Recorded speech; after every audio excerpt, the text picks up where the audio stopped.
प्रणाम सौने આપણે વર્ગની શરૂઆત કરશું। नमो अरिहंताणं नमो सिद्धाणं नमो आयर्याणं नमो वज्जायाणं नमो लोहे सप्पसाहुणं यशो पंचानमुक्कारो सर्वपावपणासनो मंगलाणं च सुभे सुब्रह्मणो मंगलम् अज्ञानतिमिरान्तानं ज्ञानञ्जनशलाकया नेत्रमुन्मीलितं येन तस्मै श्रीगुरवे नमः। चलो तो अभक्ष्य अनंतकायना विषयમાં આપણે ચલિત રસનો વિષય જોઈ રહ્યા છીએ અને ચલિત રસના વિષયની અંદર પણ સર્વપ્રથમ આપણે જાણ્યું કે ચલિત રસ કહેવાય કોને, ત્યાર પછી અમુક વિશેષ વપરાતી વસ્તુઓના વિષયમાં આપણને ક્રમશઃ સમજાવે છે। ત્યાં સર્વપ્રથમ આપણે લોટનો વિષય જોઈ ગયા, ત્યાર પછી જલેબીનો વિષય આપણે જોઈ ગયા, ત્યાર પછી જે હલવો છે, બોમ્બે હલવો અથવા માહીમ હલવો જેને કહેવાય છે, તે હલવાના વિષયમાં આપણે વાત જોઈ ગયા। ત્યાર પછી અમરતી અથવા ઇમરતી, તે ઇમરતી અથવા અમરતી જે વસ્તુ છે તે જલેબીની ઠેકાણે વપરાય છે। જલેબીની અંદર આપણને હાથો આપવો પડતો હોય છે, જ્યારે કે અમરતીની અંદર હાથો આપવો પડતો હોતો નથી। તેના વિષયમાં આપણે વાત કરી। ત્યાર પછી માવાના વિષયમાં પણ આપણે વાત કરી કે દૂધનો જે માવો છે તેનો કઈ રીતે વપરાશ કરવો જોઈએ। તો આપણે જોઈ ગયા કે દૂધનો માવો આપણે જે દિવસે કર્યો હોય તે દિવસે ભક્ષ્ય છે, અને જો રાત્રિ રહી જાય તો પછી આપણે તેને અભક્ષ્ય કરીએ છીએ। પણ જો માવાને વ્યવસ્થિત રીતે ઘીમાં તળી અને સોતળી દઈએ તો પછી તે રાત્રિ રહી શકે। ઘીમાં બરાબર તેને સોતળ્યો હોય અને ત્યાર પછી સોતળીને મૂક્યો હોય તો રાત્રિમાં આપણને રાખવામાં વાંધો નહીં। એટલે એકદમ વ્યવસ્થિત બનાવેલો માવો હોય કે જેની અંદર દૂધનો બધો ભાગ વ્યવસ્થિત રીતે બળી ગયો હોય, નીકળી ગયો હોય, એવા માવાથી જે પેંડા, બરફી, પછી મોહનથાળ વગેરે બનાવીએ, એ બધી મીઠાઈઓ જે છે માવાની મીઠાઈઓ, એ માવો બનાવ્યા પછી તરત જ બનાવવી જોઈએ। એટલે કે એમ નહીં કે 2-4 દિવસ માવો રાખ્યો પછી એ માવામાંથી મીઠાઈ બનાવી, એવું નહીં। માવો બનાવ્યો એટલે મીઠાઈ પણ માવો બનાવ્યા પછી તરત જ બનાવવી જોઈએ। અને એ રીતે મીઠાઈ બનાવ્યા પછી તે માવાની મીઠાઈને 4-5 દિવસની અંદર આપણને પૂરું કરી લેવું જોઈએ, વાપરી લેવું જોઈએ। તેથી વધારે દિવસો જો રાખીએ તો તેમાં લીલ ફૂગ વગેરે થવાની શક્યતાઓ ઊભી થાય। એટલે માવાની બધી મીઠાઈઓ જે છે એ બરાબર 4-5 દિવસની અંદર આપણે પૂરી કરી લઈએ તેવું આપણને ખ્યાલમાં રાખવું, બરાબર છે। એક વખત જો લીલ ફૂગ વગેરે થઈ ગયું તો તે ચલિત રસ કહેવાય, અને જો ચલિત રસ થઈ જાય તો પછી ચલિત રસ થઈ ગયા પછી તેનો વપરાશ ભક્ષ્ય તરીકે ન થાય, માટે તે વસ્તુ અભક્ષ્ય થઈ એમ કહેવાય। જો માવો કાચો રહી ગયો હોય, એટલે દૂધ જે છે એ બરાબર જો બળ્યું ના હોય, દૂધનો પ્રવાહીનો ભાગ જો તેની અંદર રહી ગયો હોય તો પછી તે માવો કાચો કહેવાય।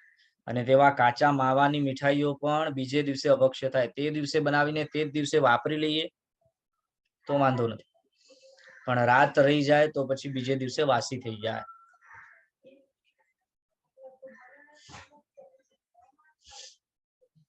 ત્યાર પછી આગળ કહે છે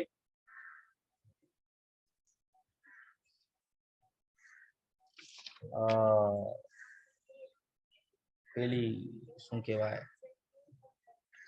મુરબ્બો। મુરબ્બો ઘણી બધી વસ્તુઓનો જુદો જુદો મુરબ્બો બનતો હોય છે, જેમ કે આવળાનો મુરબ્બો હોય, સફરજનનો મુરબ્બો હોય, નારંગીનો મુરબ્બો હોય, એ રીતે મુરબ્બો જુદી જુદી જાતનો બનતો હોય છે। આ મુરબ્બો જે બન્યો હોય એની અંદર જેનો મુરબ્બો બને છે તેનો પલ્પ જે છે એનો આપણે વપરાશ કરીએ છીએ. એટલે દાખલા તરીકે આવડા હોય તો આવડાને બરાબર બાફી કરી અને પછી એની અંદર ગોળ નાખી અને આપણે એને ઉકાળતા હોઈએ છીએ. તો ગોળ કે સાકર વગેરે જે પણ નાખ્યું હોય તે નાખીને જ્યારે તેને ઉકાળવામાં આવે તો એ ગોળ કે સાકરની જે ચાસણી છે તે કાચી ન રહેવી જોઈએ. 3 તાર અથવા 3 થી અધિક તારની ચાસણી હોવી જોઈએ. એનાથી ઓછા તારવાળી ચાસણી ન હોવી જોઈએ. જ્યારે પણ આપણે તે પકાવતું જેને પકાવીએ છીએ, રાંધીએ છીએ, એને બરાબર કાઢીને આપણે એને આમ દબાવીને ખેંચીને જોઈએ તો તેની અંદર તાંતડા જે આવે એ 1 કે 2 આવે તો ન ચાલે, 3 કે 3 થી વધારે આવવા જોઈએ. તો તે પાકી ચાસણી કહેવાય. અને એવી પાકી ચાસણીના જે મુરબ્બા બને છે, કેરીનો મુરબ્બો બનતો હોય, આવડાનો મુરબ્બો બનતો હોય, તો તે પાકી ચાસણીથી બનેલા બરાબર જે મુરબ્બા હોય તે ચાહે શિયાળો હોય, ચાહે ઉનાળો હોય કે ચાહે ચોમાસો, જો એના વર્ણગંધ રસ સ્પર્શમાં ફરક નથી આવ્યો તો તે ભક્ષ્ય છે. અને વર્ણગંધ રસ સ્પર્શમાં ફેર પડી ગયો તો તે અભક્ષ્ય બને છે. એવું આપણને સેન પ્રશ્નાદિક ગ્રંથની અંદર બતાવેલું છે. એક ગ્રંથ છે સેન પ્રશ્નાદિક, એમાં સેન પ્રશ્ન અને બીજા પણ ગ્રંથોનું લિસ્ટ આવે છે. તો સેન પ્રશ્ન જે ગ્રંથ છે ને એની અંદર ઘણી બધી બાબતોના વિષયમાં ચર્ચા, જેમ કે સૂતકના બાબતમાં ચર્ચા કરેલી છે, ભક્ષ્યાભક્ષ્યના બાબતમાં ચર્ચા વિચારણા કરેલી છે. તો એ ગ્રંથના આધારે જ્યારે આપણે જઈએ છીએ તો ત્યાં એવું સ્પષ્ટ ખ્યાલ આવે છે કે મુરબ્બો જો વર્ણગંધ રસ સ્પર્શ બદલાયો ન હોય તો ત્યાં સુધી ભક્ષ્ય છે, પછી અભક્ષ્ય છે એમ સમજવું.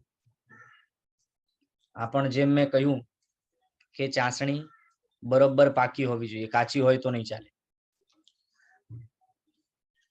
તો ચાસણી 3 તાળવાળી કરવાથી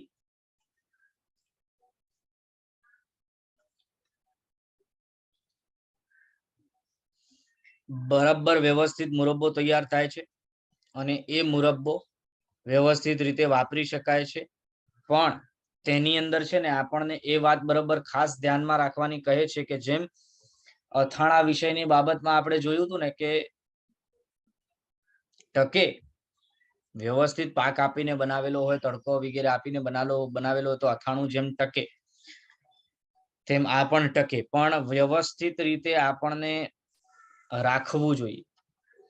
એટલે વારે ઘડીએ ખોલ બંધ ન કરવું, ભીના હાથ ન લગાડવા, અતિ વધારે અંધારાવાળી જગ્યામાં ન રાખવું, જીવજંતુઓ ઉત્પન્ન થઈ શકે તેવી જગ્યાઓ પર ન રાખવું, નાના બાળકોથી તેને દૂર રાખવું જેથી નાના બાળકોના એઠા હાથ વગેરે તેની અંદર ન જાય. આ બધી બાબતો જો બરાબર સાચવીને રાખીએ તો તે વસ્તુ ખરાબ ન થાય.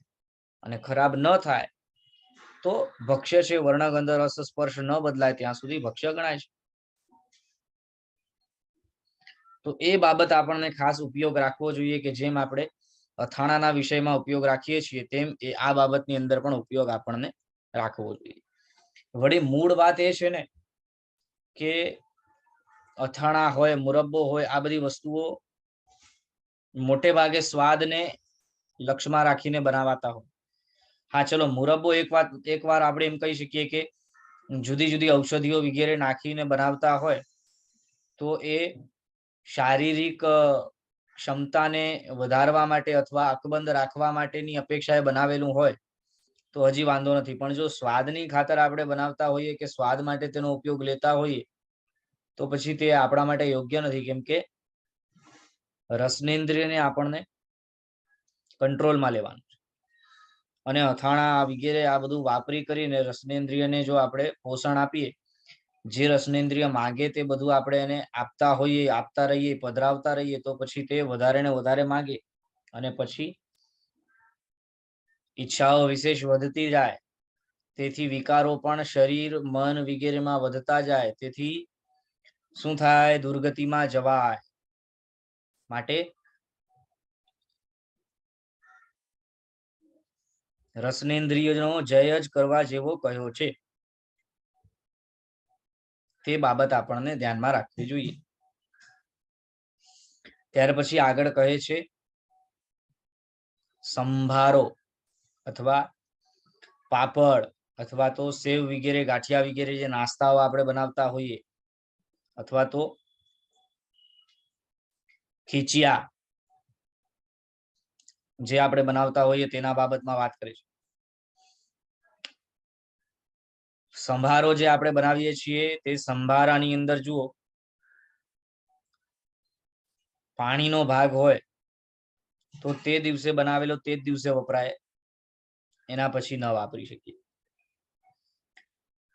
તો સંભારો હોય, પાપડ હોય, ફૂલવડી હોય, ઘણા લોકો ફૂલવડી વગેરે પણ બનાવતા હોય. તો આ બધી વસ્તુઓ છે ને, સર્વપ્રથમ તો શિયાળામાં બનાવવાની છૂટ આપી છે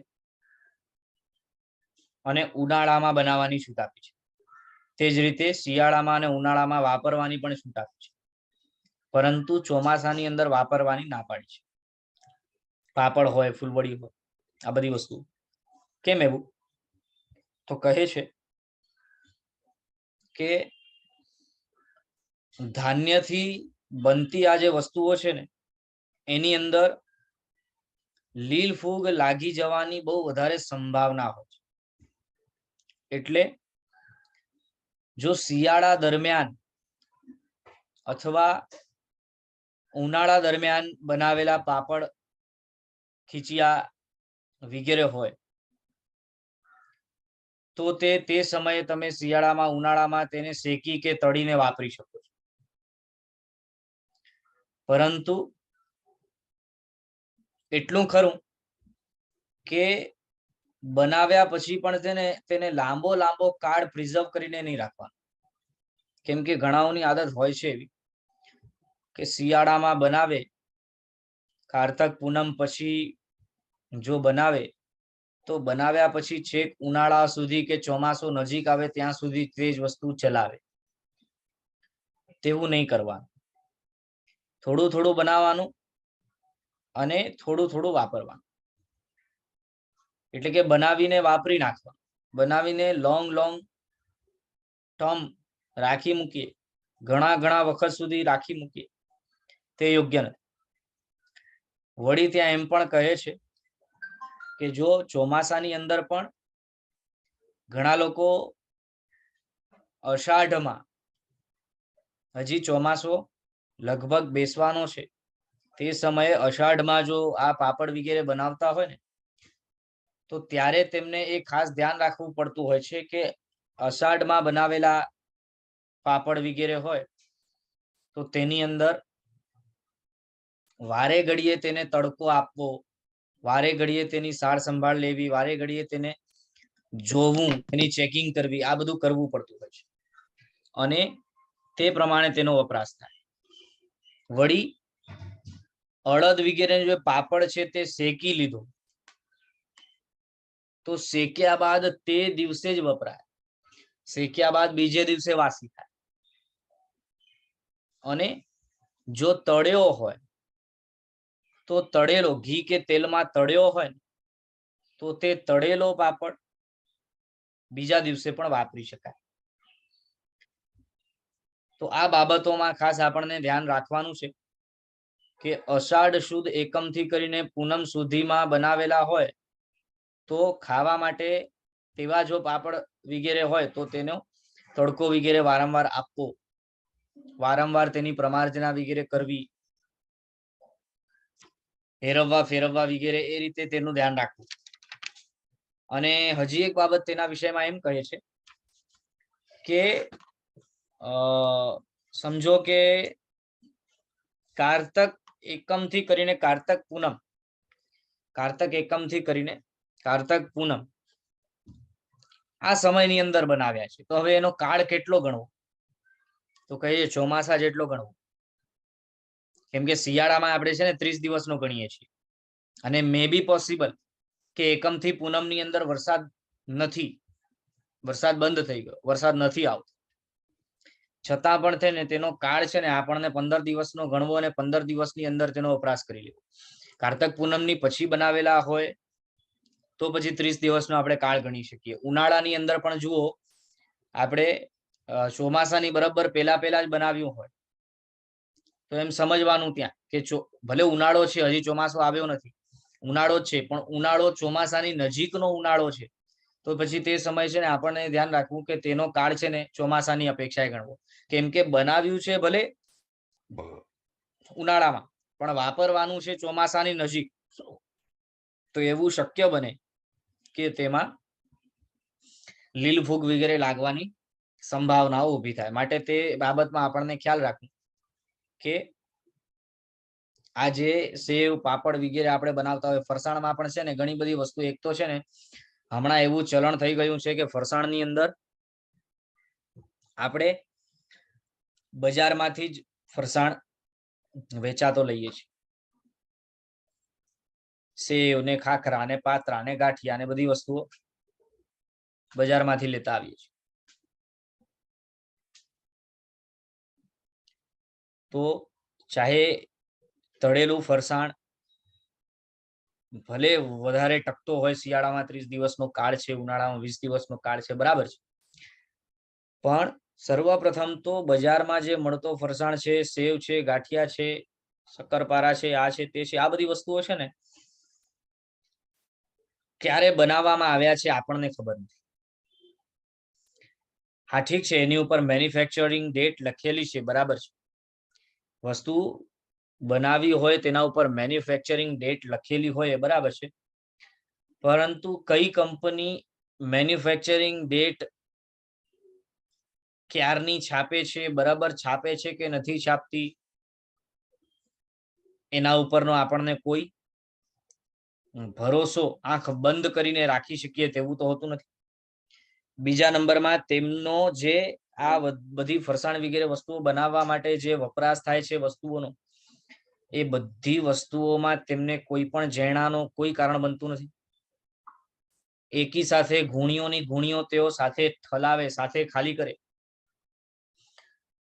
જે પણ લોટ વગેરે બાંધતા હોય ફરસાણ બનાવવા માટે, તેમાં ગુણીઓની ગુણીઓ સાથે ખાલી કરીને એકી સાથે તેનો લોટ વગેરે બનતો હોય. વળી મેદો વગેરે જો એમાં વપરાતો હોય તો તે બજારનો જ લેતા હોય, વાસી લેતા હોય, એમાં પણ વળી કિલ્લાઓ થઈ ગયેલા હોય,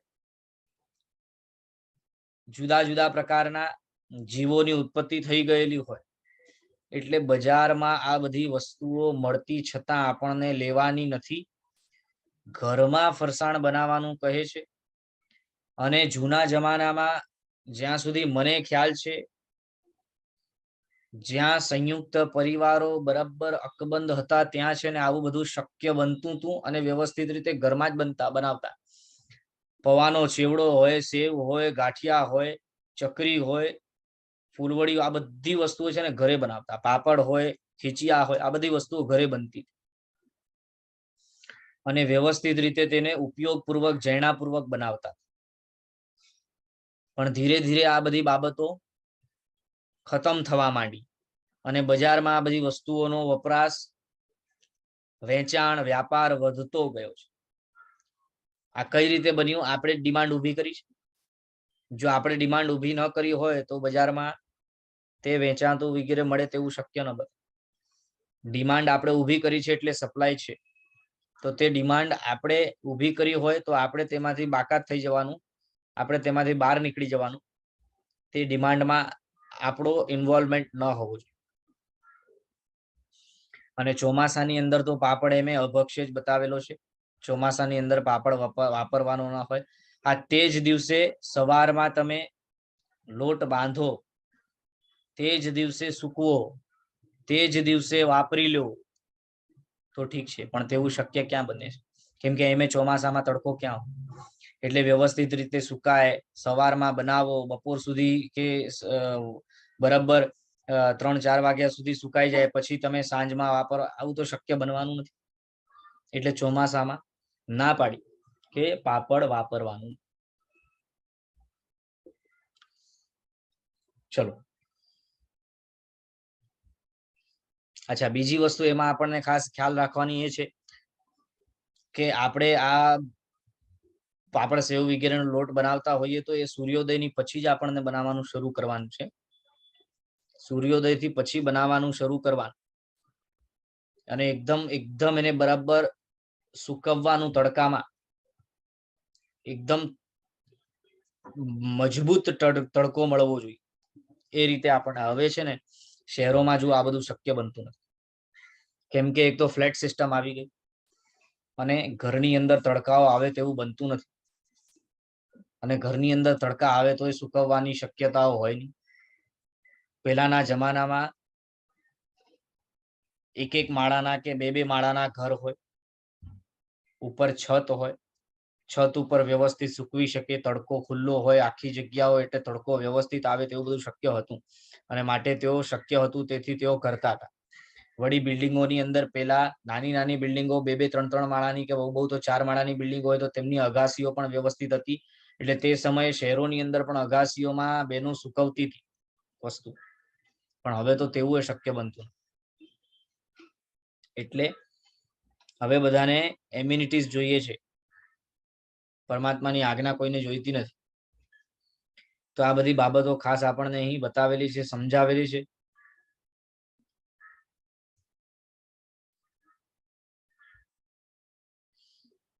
વળી કહે છે આગળ, દૂધ પાક, બાસુંદી, ખીર, શ્રીખંડ, દૂધની મલાઈ, આ બધી વસ્તુઓ બીજે દિવસે વાસી થાય. ફરી એકવાર, દૂધ પાક, બાસુંદી, ખીર, શ્રીખંડ, દૂધની મલાઈ, આ બધી વસ્તુઓ બીજે દિવસે વાસી થાય. ઘણા ઘરોની અંદર એવું થતું હોય છે કે દૂધપાક અથવા બાસુંદી વગેરે બનાવી હોય તો તેને બરાબર સાચવીને રાખે અને બીજા દિવસે વાપરીશું એમ બરાબર વિચારીને તેને સંગ્રહી મૂકે અને પછી બીજા દિવસે તેનો વપરાશ કરે. બીજા દિવસે સાંજ સુધી, ત્રીજા દિવસે સવાર સુધી. આ બધું યોગ્ય નથી. વાસી છે તેથી તે અભક્ષ્ય છે અને અભક્ષ્ય છે તેથી વાપરવા યોગ્ય નથી. વળી જો રાત્રે બનાવેલું હોય તો તે રાત્રે બનાવેલી વસ્તુ તે દિવસે ન વપરાય, કેમ કે અભક્ષ્ય છે. તો દિવસે બનાવીને દિવસે વાપરવાની ટેવ રાખવી જોઈએ. રસ સ્વાદની લોલુપ્તતાથી જો આપણે એને મૂકી રાખીએ અને બીજા દિવસે વાપરીએ તો તેના કારણે કદાચ રસનેન્દ્રિય તો પોષાશે, પણ જીવોની ભયંકર કિલામણા થશે અને દુર્ગતિ તરફના દ્વારો ખુલી જશે. તે તરફ આપણને સાવચેતી રાખવાની છે. હા, કદાચ જો દૂધ કાચું હોય અને કાચા દૂધની અંદર મેરવણ મૂકી દીધું હોય અને તેથી દહીં બને ત્યારે દહીં ઉપર પણ મલાઈ થાય, એ દહીંની મલાઈ હોય તો તે દહીંના કાળ જેટલી જ જાણવી. દહીંની મલાઈ નો કાળ દહીં જેટલો જ બરાબર સમજવો. કેમ કે વાસ્તવમાં છે ને ઘી બનાવવાની રીત કેવી હોય? કાચો દૂધ હોય તેની અંદર મેરવણ નાખો એટલે દહીં બને. તે દહીંને બરાબર તમે વલોવો એટલે એમાંથી માખણ નીકળે. એ માખણ છાછમાં ડૂબ થયેલો માખણ બરાબર ચૂલા ઉપર રાખીને, છાછની અંદર જ રાખીને તેને ગરમ કરી અને પછી તેનો ઘી બનાવવામાં આવે અને છાછને કાઢી નાખવામાં આવે. આ રીતે ઘી બનાવવાની મૂળ રીત છે. અને એવી રીતે ઘી જે બનાવેલું હોય ને તે ઘી બહુ જ વધારે ગુણકારી હોય, અમૃત કહેવાય, અમૃત. બીજી રીતે દૂધની મલાઈથી પણ ઘી બને. દૂધ ગરમ કરીએ, દૂધ ઉકાળીએ પછી એની મલાઈ નીકળે. એ મલાઈને એ મલાઈ દ્વારા જે માખણ નીકળે એ માખણ દ્વારા એ માખણને ગરમ કરીને એનાથી પણ એ રીત બરાબર નથી. કેમ કે એમાં બધા ન્યુટ્રિયન્ટ્સ ઘીના મોટે ભાગે ઓછા થઈ જતા હોય. તેથી જૂના જમાનામાં તમે જુઓ ગામડાઓની અંદર મોટા મોટા ઓલા વાસણ હતા અને એની અંદર એમ આમ લાંબો રોડ નાખેલો હોય, એની ઉપર રસ્સી હોય, એને આમાં મામા મામા મલાવે એટલે એના અંદર માખણ બને. દહીં અથવા છાશ ને આમ એકદમ વલોવે અને વલોવીને એની અંદરથી માખણ કાઢે. તો એ જે રીત હતી તેમાં કાચા દૂધની અંદર દહીં મૂકી, એટલે કે મેરવણ મૂકી અને દહીં બનાવતા, અને દહીં થી પછી આ બનાવતા હતા, ઘી બનાવતા હતા. તો એ રીતે કાચા દૂધની અંદર ત્યારે મેરવણ નાખો ને તો એમાં દહીં જામે, દહીંની અંદર પણ મલાઈનો ભાગ હોય. તો એ મલાઈ છે ને, દહીંની મલાઈ, એનો કાળ દહીં જેટલો જ હોય. બરાબર છે. ચલો, ત્યાર પછી કહે છે મેંગો કેરી સીઝન આવે છે ને હવે કેરી. તો કહે છે કેરી માટે આદ્રા નક્ષત્ર પછી કેરીનો ત્યાગ કરવાનો છે. શું કહે છે? એપ્રોક્સિમેટલી આપણે વાત કરીએ તો લગભગ મને લાગે છે કે કઈ તારીખ આવતી હશે, એપ્રોક્સિમેટલી જૂનની 21-22 તારીખની આસપાસ આવતું હશે.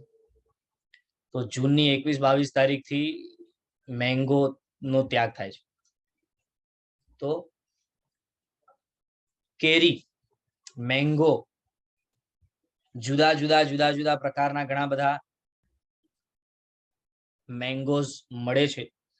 એમાં અમુક પ્રકારના મેંગો, અમુક પ્રકારની કેરીઓ એવી હોય છે કે જે લગભગ મે જૂનની આસપાસ વધારે પડતી મળવાની શરૂ થાય છે, અને તે પછી જૂન જુલાઈ સુધી પણ બરાબર બજારમાં વેચાતી હોય છે.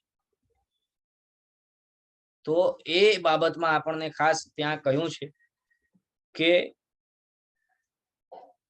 જે કેરીઓ જૂન 15, જૂન 20, જૂન 25, જૂન 30 એ બધી તારીખોમાં મળતી હોય અથવા તે ઉગતી હોય અને ત્યાર પછી બજારમાં વેચાવા માટે આવતી હોય, તેવી બધી કેરીઓ ત્યાજ્ય છે, તેનો ત્યાગ કરવાનો છે, તેનો વપરાશ કરવાનો નથી.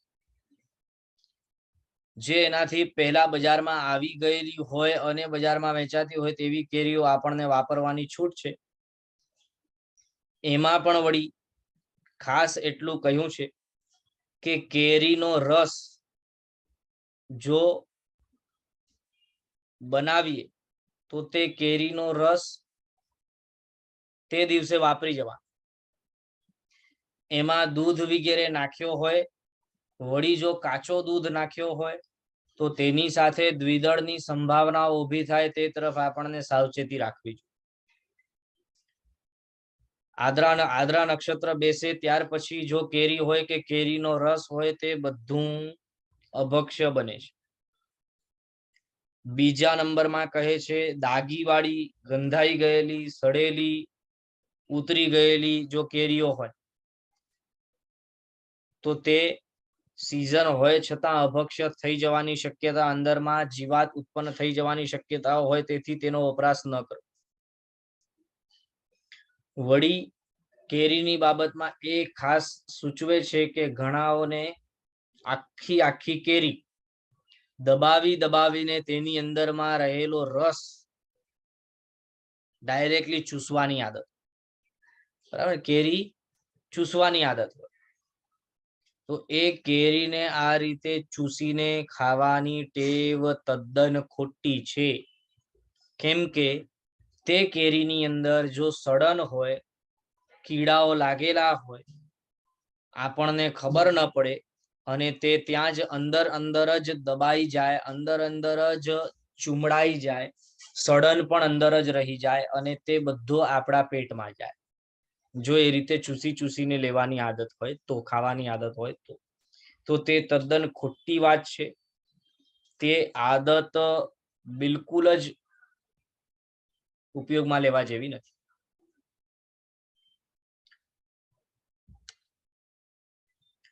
ત્યાર પછી એ રીતે કહે છે કે જો રસ આપણે બરાબર પેલા એને કેરીના જે ઉપર પળ હોય, છીલટા હોય એ કાઢી નાખીએ, પછી બરાબર એને જોઈ કરીને એને સમારી નાખીએ, અને સમાર્યા પછી એનો રસ કાઢીએ. એ રસ કાઢીને કેરીનો રસ બરાબર 48 મિનિટ સુધી આપણે રેવા દઈએ. ત્યાર પછી અચિત થાય. એ રીતે અચિત થયા બાદ આપણે વાપરવાની ક્યાંય મનાઈ નથી, પણ સીધો આ રીતે ચૂસીને રસ લેવું તો એ તો એક તો સચિત છે. એ સચિત વસ્તુને આપણે દબાવીને એનો જ્યુસ કાઢીએ છીએ. એ પદ્ધતિ જ સૌથી પહેલા ખોટી છે. વળી એની અંદર જે સડન છે કે જે કીડાઓ હોય એ બધી વસ્તુ આપણા પેટમાં જાય, એ પણ આપણા શરીરને બગાડે, મનને બગાડે, તો એ પણ આપણા માટે યોગ્ય નથી. ત્યાર પછી કહે છે કે કેરીની તાસીર છે ને, આમ કેરીની તાસીર ગરમ છે, પણ કેરીને ઠંડા પાણીમાં, એટલે કે મટકાના ઠંડા પાણીની અંદર તમે થોડીક વાર રાખી મૂકો અને પછી એનો વપરાશ કરો ને, તો એની જે ગરમ તાસીર હોય ને એ વહી જાય, એટલે ઠંડી થઈ જાય કેરી.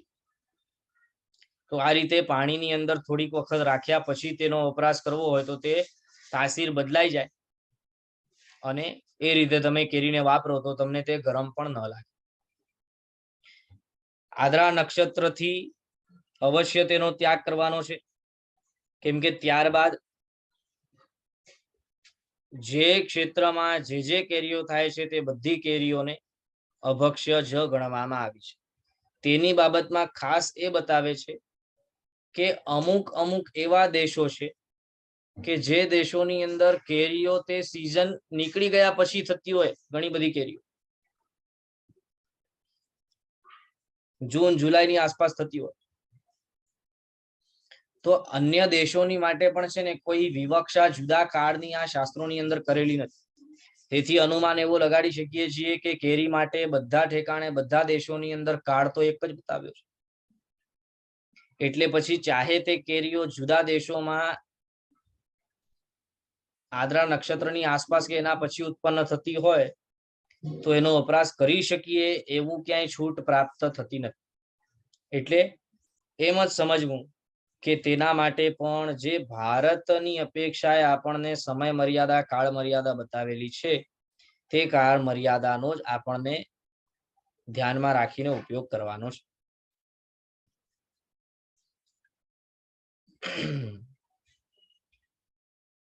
ત્યાર પછી ચટણી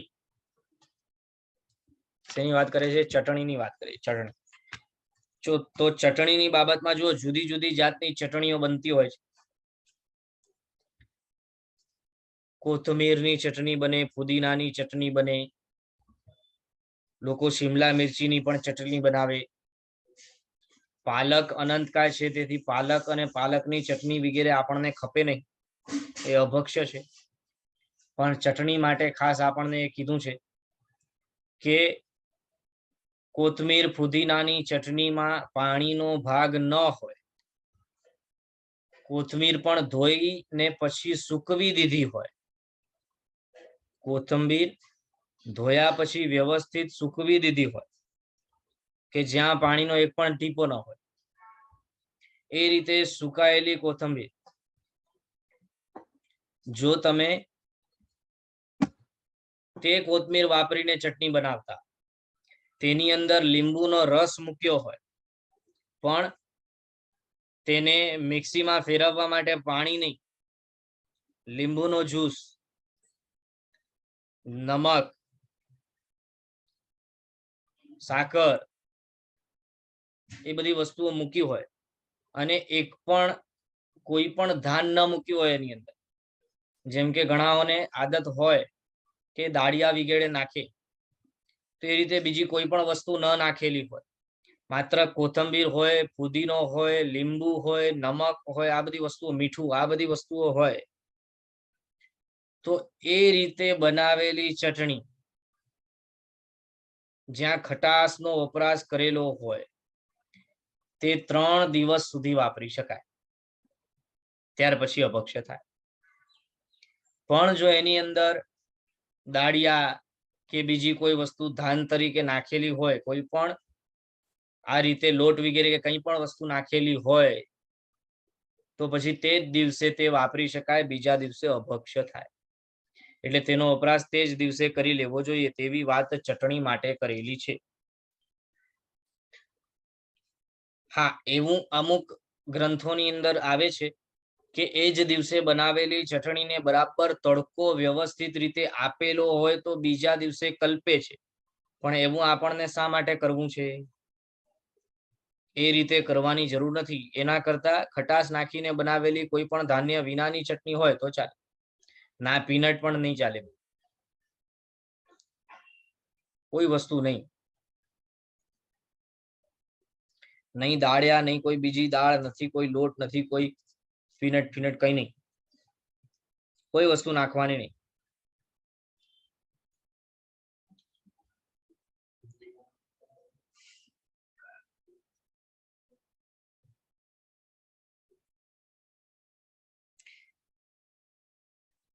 સંભારા માટે કહે છે લોટ, મેથી કે પાણી નાખીને બનાવેલ જો સંભારો હોય તો બીજે દિવસે ન કલ્પે, એ જ દિવસે વાપરી શકાય.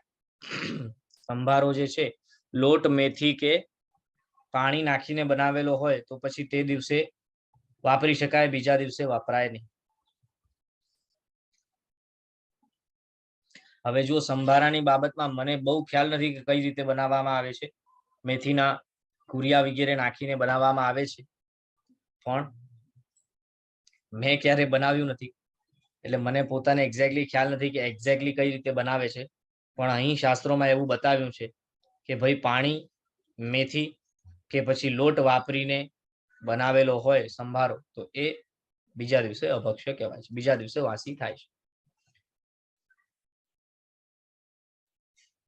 હા, પાણી ન હોય છતાંય જો મેથી કે લોટ હોય તો પણ ત્યાં અભક્ષ્ય બને.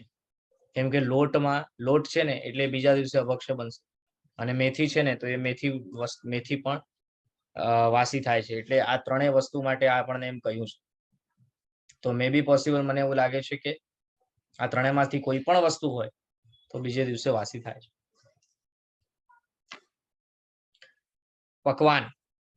પકવાનના બાબતમાં કહે છે કે ગોળ પાપડી કે પાકના લાડુ જે પાણી નાખીને બનાવવામાં, બિલકુલ પણ પાણી હોય જ નહીં, પાણીનો કોઈ પ્રશ્ન નથી આવતો, બરાબર છે. તો આ રીતે ગોળ પાપડી કે પાકના લાડુ વગેરે બનાવેલા હોય તો તે વર્ણ, ગંધ, રસ, સ્પર્શ ન બદલાય ત્યાં સુધી વપરાય છે, તેવું અમુક શાસ્ત્રોની અંદર લખેલું છે.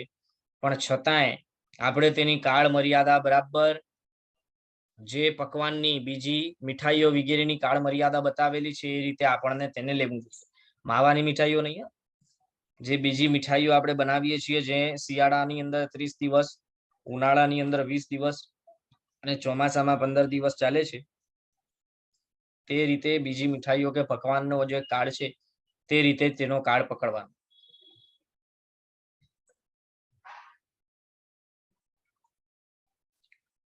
હા, મોદક કઈ રીતે બને છે ને મને ખબર નથી, કેમ કે મોદક ક્યારે બનાવવાનો કોઈ વારો આવ્યો નથી. તો કઈ રીતે બને એ થોડું ખ્યાલ આવે તો કહી શકું. એટલું ખરું કે જુઓ, ત્યાં કોઈ પણ પ્રવાહી વગેરે જેમ કે પાણી કે દૂધ વગેરેનો વપરાશ ન થતો હોય, ઘીમાં વ્યવસ્થિત રીતે બનાવવામાં આવતું હોય, ગોળ વગેરે નાખીને બનાવવામાં આવતું હોય, તો તે વસ્તુ જેમ બીજો આપણે મીઠાઈ વગેરેનો કાળ પકડીએ છીએ તે રીતે તેનો કાળ પકડવાનો.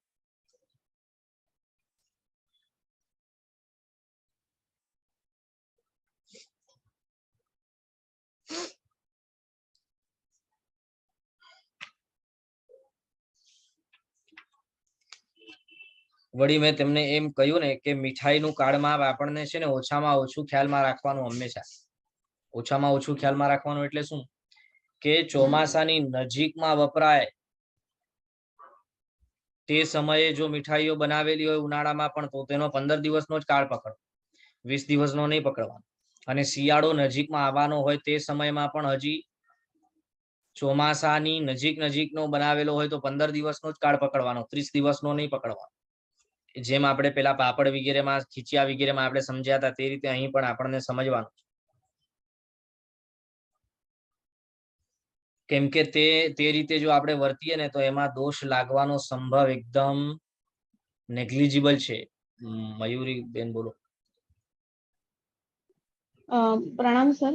દૂધ તો હવે આપણે કહીએ ને તબેલામાંથી તાજું તો ક્યારનું આવે છે, તો દૂધ તો એમ ગણીએ તો રોજે વાસી જ કહેવાય.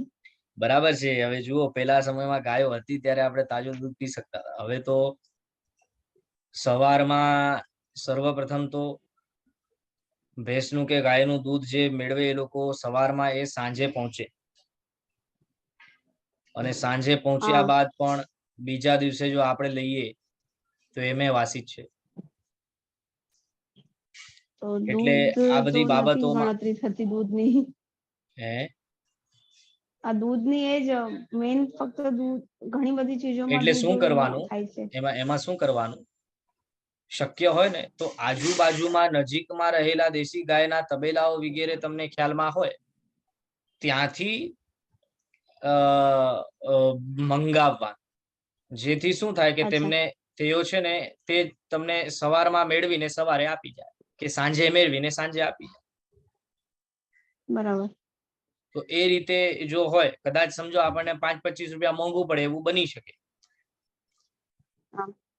પણ અભક્ષ્યનું ભક્ષણ ન થાય. આજુબાજુમાં છે ને ઘણા એવા નાના તબેલાઓ હોય છે કે જ્યાં દેશી ગાયો લોકો રાખતા હોય છે. પાછી ઓલી ગાયો ન હોવી જોઈએ, ફોરેનની ગાયો ન હોવી જોઈએ. હા, એ અત્યારે A2 કાઉ મિલ્ક નું બી બહુ છે. A2 કાઉ મિલ્ક નું પણ છે. બરાબર છે. કેમ કે જો જર્સી કે હોલિસ્ટીન ગાયો હોય તો એ ગાયોનું દૂધ એકદમ બેકાર હોય અને શરીર માટે નુકસાનકારી. ગીરની ગાયનું બી કે છે બધા દૂધ. હા, ગીરની ગાયનું સૌથી બેસ્ટ. પણ ગીરની ગાય છે કે નહીં આપણને ઓળખતા આવડવું જોઈએ. હા, એ આપણને ન ખબર હોય. હા, કેમ કે હમણાં એવું થયું છે કે જ્યારથી ગીરની ગાય ફેમસ થઈ ગઈ છે ને, એટલે થયું એવું છે કે ગીરની ગાયોને બ્રાઝિલમાં લઈ જઈને બ્રાઝિલની ગાયોથી તેમને ત્યાં નવી ગીર ગાયોનું પ્રોડક્શન કરાવીને પછી અહીં મૂકવામાં આવી છે. હા, એટલે હવે એ નવી ગીર ગાયો જે અહીં આવી છે એ છે ને દિવસનું 50-50 લીટર દૂધ આપે છે. પણ એ ગાયો પછી હાઇબ્રિડ ગાયો હોય તો પછી છે કે નહીં, ઓરિજિનલ છે કે નહીં, આપણને ખ્યાલ આવવો જોઈએ. ધન્યવાદ. હા જી, આરતીબેન બોલો. પ્રણામ ગુરુજી. હાજી પ્રણામ.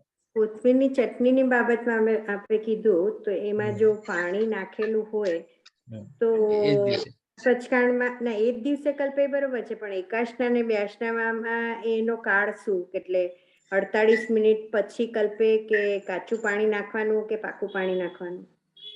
ના, જો આમાં તો કેવું છે કે ચાહે કાચું નાખો કે ચાહે પાકું નાખો, વસ્તુ એવી છે કે એક વખતે મિક્સીમાં કે ઓલામાં શું કહેવાય આપણે જે હાથથી કરીએ એમાં વ્યવસ્થિત રીતે પીસાય છે, એટલે ઓટોમેટિકલી એ 48 મિનિટ પછી વાપરવામાં યોગ્ય છે. અને વળી એમાં વળી છે ને એવું છે કે મિક્સી હોય કે ઓલું હોય, આ તો કોથમીર કે ફુદીનો આ બધી તો છે ને ભાજી છે, એટલે ભાજીને એકદમ વ્યવસ્થિત રીતે આ મિક્સીમાં એ કરો તો પછી તે ત્યારે ને ત્યારે જે અચિત થઈ જાય. એટલે 48 એટલે તરત વાટીને તરત ખાઈ શકો? એટલે આમાં વાંધો નથી આવતો, મને ક્યાંય જણાતો નથી વાંધો, કેમ કે તો હાજી કાચું પાણી નાખ્યું હોય તો એકાશના બ્યાસનામાં તરત કલ્પે?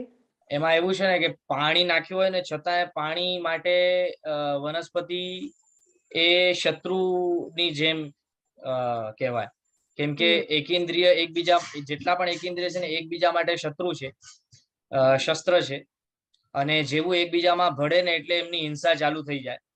તો બંને એકબીજાને શસ્ત્રરૂપ બને અને બંને અચિત થાય.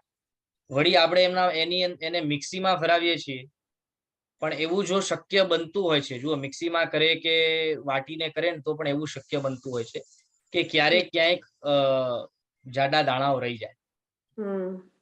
તો આપણા માટે સેફ સાઈડ એ છે કે આપણે 48 મિનિટ રહીને જ એનો વપરાશ કરીએ. બરોબર છે. ના એટલે કોક મારા સાહેબે એવું કીધું કે 48 મિનિટ પછી કલ્પે અને પછી એનો કાળ પણ 48 મિનિટ સુધી, એટલે કે 48 મિનિટ પછી કલ્પે ને એકાશનામાં તમે વાપરવા બેઠા તો એ 48 મિનિટ સુધી જ કલ્પે, પછી પાછું એ સચિત થઈ જાય છે. એવું તો મેં સાંભળ્યું નથી, કેમ કે પાણી રહ્યું જ નથી, એટલે પાણી આખું રૂપાંતર થઈ ગયું છે. પાણી હવે સચિત થઈ શકે એવી શક્યતા બનતી નથી એની અંદર. એટલે એની માટે કે નાળિયેરની ચટણી પણ આપણે બનાવીએ તો પાણી વાપરવું જ પડે. એ તો બરાબર. પછી લીંબુ પાણી બનાવીએ તો એમાં પણ પાણી આપણે કાચામાં બનાવીએ તો 48 મિનિટ પછી આપણને લીંબુ પાણી ખપે છે, બરોબર છે, પણ એનો કાળ મર્યાદા કેટલા સુધીનો? આના માટે મને છે ને પૂછવું પડશે, કન્ફર્મ કરવું પડશે, કેમ કે કાચા પાણીમાં વસ્તુ નાખેલી હોય છતાં પણ જો આમ આપણે એમ કહીએ છીએ કે કાચા પાણીની અંદર કોઈક વસ્તુ ઉમેરીએ, જેમ કે સાકર કે મીઠું હોય, તો 48 મિનિટ પછી અચિત થાય અને 48 મિનિટ સુધી અચિત થાય, પછી સચિત થાય છે. એ કાચા પાણી માટે છે, પણ પાણી થોડું ઘણું કોઈક વસ્તુમાં મિક્સ કર્યું હોય અને પાણીનો વ્યવસ્થિત રીતે શસ્ત્રનો વપરાશ થયો હોય, એટલે મને લાગતું નથી કે એવું હોવું જોઈએ. છતાં એક વખત હું પૂછીને કન્ફર્મ કરીશ. હા, જરા પૂછીને કહેજો, કારણ કે શું છે કે ઘણી વાર વસ્તુ આપણે બનાવીએ 48 મિનિટ પછી વાપરીએ, પણ પછી પોસિબલ ન હોય કે એકાશનામાં તરત જ બેઠા હોઈએ ને એકાશનામાં પછી એટલા સમયમાં વપરાઈ ગયું હોય, એવું નથી. કારણ કે બનાવીને રાખીએ પછી આપણે 11 વાગે બનાવીએ, એકાશનું કરવા 1 વાગે બેસીએ તો પછી ત્યારે ચાલે કે ન ચાલે, એ માટે જરા પૂછવું હતું. જી, કાચા પાણી નો વિષય મને થોડો કન્ફર્મ કર, કેમ કે આમાં એવું છે ને કે પછી એવું હશે તો પછી છાસ ની અંદર પણ જો કાચું પાણી નાખીને છાસ બનાવશું તો પછી છાસ ની મર્યાદાનું પણ ઉલ્લંઘન થશે. હા, બરોબર છે. એટલે શું છે કે આપણે બનાવતા યાદ આવે કે આમાં હવે પાકું પાણી, ચટણી બનાવીએ ત્યારે બી યાદ ના આવે કે ઉકાળેલું પાણી નાખવાનું છે. આપણે જનરલી કાચું જ પાણી નાખતા હોઈએ. આમ તો છે ને ઘરની અંદર ઉકાળેલા પાણીનો જ વપરાશ કીધો છે, છતાંય હમણાં હવે એવું ચલણ છે કે કાચું પાણી વપરાતું હોય છે વસ્તુઓમાં. હા, કદાચ આપણે શાકભાજી વગેરેમાં વાપરતા હોઈએ તો ત્યાં તો પાણી છે ને ઉકળી જાય છે, એટલે ત્યાં કોઈ પ્રશ્ન નથી આવતો. પણ આ બધી બાબતો માટે મને થોડું ક્લિયર કરવું પડશે. વળી પાછું છે ને જુદા જુદા ગચ્છોની અંદરની સમાચારી વળી જુદી જુદી આવે છે. બરોબર છે, એટલે બધા મારા સાહેબોનો મત પણ થોડો અલગ અલગ થાય. હા, એ તો રહેવાનું છે. યસ. બરોબર છે. અને હજી એક પૂછવું હતું કે ઉકાળેલું પાણી આપણે હવે ટ્રેનમાં ગયા હોઈએ ને આજે લઈ ગયા ઉકાળેલું પાણી ને કાલે સવારે ટ્રેનમાં વાપરવું છે, તો એ પાણી કેવી રીતે લઈ જવું? ઉકાળેલું પાણી તમે લઈ ગયા છો ને તો એનો કાળ પૂરો થાય એનાથી પહેલા એની અંદર ચૂનો નાખી દો તો ચાલે. તો બીજે દિવસે ચાલશે? હા, ગાડી લેવાનું. હા, ગાડી આપે તો પણ કેટલો સમય સુધી ચાલશે? 3 દિવસ સુધી ચાલે. અચ્છા, એટલે કાર્ડ પૂરો થાય પેલા ચૂનો નાખે, સાકર નાખીએ તો ચાલે? નહીં, સાકર નહીં ચાલે.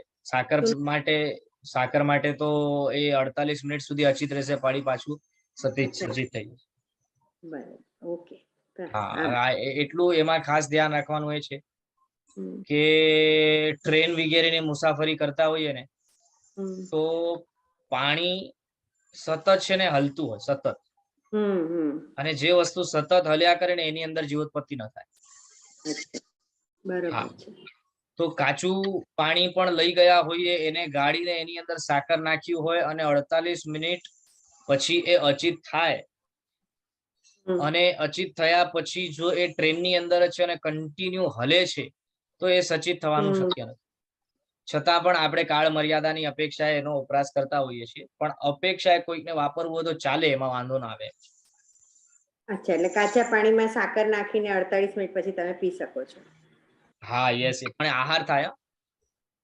હા, બરોબર છે, આહાર તો. હા. વ્રતમાં ન ચાલે. વ્રતમાં નહીં ચાલે. યસ. બરોબર છે. આભાર. હાજી. આ ચટણીનું મને પૂછીને કહેજો. જી, ચોક્કસ. ઓકે. તો આજે આપણે મુરબ્બો, જે મુરબ્બાની વાત કરી, ત્યાર પછી આપણે પાપડની વાત કરી, સંભારાની વાત કરી, પકવાનની વાત કરી, દૂધ પાક વગેરેની વાત કરી, કેરીની વાત કરી, ચટણીની વાત કરી, મીઠાઈ વગેરેની વાત કરી. હવે નેક્સ્ટ વર્ગની અંદર છે ને આપણે આનાથી આગળનો વિષય લઈશું. આજે એક 10 મિનિટ મને થોડુંક વહેલું ક્લાસ બંધ કરવું પડશે, તો આજે આજ માટે આપણે એટલું રાખીએ છીએ. વિશેષ એ કે અમુક જે વિષયો આ બાબતોમાં પ્રશ્ન છે એમાં મતાંતરો છે, તો એના વિષયમાં વિશેષ ચર્ચા કરવી પડશે. જે વિશેષ આ બાબતમાં જાણતું હશે એમને પૂછીને પછી મને કન્ફર્મ કરીને કહેવું પડશે. તો હું કન્ફર્મ કરીશ, કદાચ થોડી વાર પણ લાગે પણ કન્ફર્મ કરી લઈશ તો ચોક્કસ જણાવીશ. ચલો, તો આજ માટે એટલું રાખીએ છીએ. નેક્સ્ટ વર્ગની અંદર આગળ વધશું. જીનાજ્ઞા વિરુદ્ધ બોલાયું હોય તો મિચ્છામિ દુક્કડમ. સર્વમંગલ માંગલ્યમ સર્વકલ્યાણ કારણમ પ્રધાનમ સર્વધર્માણામ જયનમ જયતિ શાસનમ જેન શાસન દેવકી જય. પ્રણામ, આભાર બધા.